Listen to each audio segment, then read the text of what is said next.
ஓம் ஸ்ரீ குருப்பியோ நமஹ. ஓம் கம் கணபதையே நமஹ. நம்ம ஸ்ரீநிகேதனம் வலைதளம் வாயிலாக முருகப்பெருமானுடைய சஹஸ்ரநாமத்திலிருந்து தினம் ஒரு நாமாவளியை சிந்திச்சிருக்கு. இன்றைய தினம் 459வது நாமாவளியாக ஓம் தர்மச்சாரினே நமஹ. முருகப்பெருமான் இந்த நாமாவளி தர்ம முறையில் நடப்பவருக்கு நமஸ்காரம் அப்படின்னு வர்ணிக்கிறது. இறைவன் தர்மஸ்வரூபம்னு பார்த்தோம். தர்மஹா அப்படின்னாலே தர்மம், கடமை, வரம்பு, ஒழுக்கம் அப்படின்னு பல அர்த்தங்களை கொடுக்கும். அதை புருஷார்த்தங்கள் 4 இருக்கு இல்லையா? தர்ம, அர்த்த, காம, மோட்சம். அதில் தர்மம், அந்த தர்மஸ்வரூபமாக இருக்கார். அந்த தர்மம் எங்கெல்லாம் இருக்குது அப்படின்னு பார்த்தோம். 4 நிலை: பிரம்மச்சரிய தர்மம், கிரகஸ்ராசிரம தர்மம், வானப்பிரஸ்த தர்மம், சந்நியாச தர்மம். அப்படி எல்லாத்துலேயும் தர்மம் தான் ஆதாரமாக இருக்குது அப்படின்னு பார்த்தோம். அதனால தான் மனைவிக்கு பேர் தர்ம பத்னி அப்படின்னு பேர். அந்த மனைவிக்கு இன்னும் ஒரு பேர் என்ன? தர்மச்சாரிணின்னு ஒரு பேர். தர்மச்சாரிணி அப்படின்னாலே மனைவியை குறிக்கும். இந்த தர்ம பணியில் உதவக்கூடிய மனைவியை அந்த தர்மச்சாரிணின்ற நாமம் அழகாக வர்ணிக்குது. அம்பாளுக்கு பேரே அறம் வளர்த்த நாயகி அப்படின்னு அம்பாளுக்கு பேர். தர்ம சம்வர்தனின்னு பேர் அம்பாளுக்கு.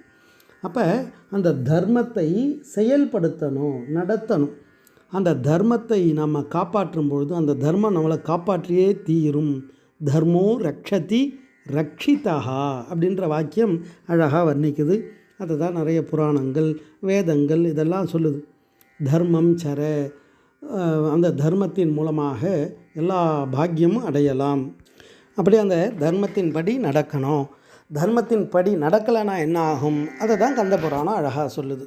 தர்மத்தின் படி சிவன் நிந்தனை பண்ண இடத்துல கலந்துண்ட இந்திராதி தேவர்கள் துன்பப்பட்டா. அப்போ அந்த தர்மத்தை, அந்த ஒழுக்கத்திலிருந்து விலகினதால் துன்பப்பட்டா. 108 யுகமாக 1008 அண்டத்தை ஆண்ட சூரபத்மங்கிட்ட. சூரபத்மன் என்ன பண்ணான்? கஷ்டப்பட்டு தவம் இயற்றி அந்த பாக்கியத்தை அடைந்தான். ஆனால் அந்த ஒழுக்க நிலையிலிருந்து மாறினான். அப்போ என்ன ஆச்சு? வரம்பு மீறும் பொழுது இறைவன் அதை தடுத்தாட்கொள்கிறதுக்கு அவனுக்கு தண்டனையை கொடுத்தார். சம்ஹாரம், மாற்றார். ஒரு நிலையிலிருந்து இன்னொரு நிலைக்கு மாற்றார். அதாவது சம்ஹாரம்னு பேர். அப்போ அந்த தர்மத்தின் படி மனிதன் வாழ்வதற்காக இறைவனே நடத்தி காமிக்கிறார். இப்படி இருக்கணும், இப்படி இருக்கக்கூடாது அப்படின்னு அந்த தர்ம முறையில் நடந்து காமிக்கிறார். நடப்பவராக இருக்கார் அப்படின்றத அந்த நாமாவளி தத்துவார்த்தமாக வர்ணிக்கிறது. ஓம் தர்மச்சாரிணே நமஹ. ஸ்ரீ குருப்பியோ நமஹ. ஓம் சும் சுப்பிரமணியாய நமஹ.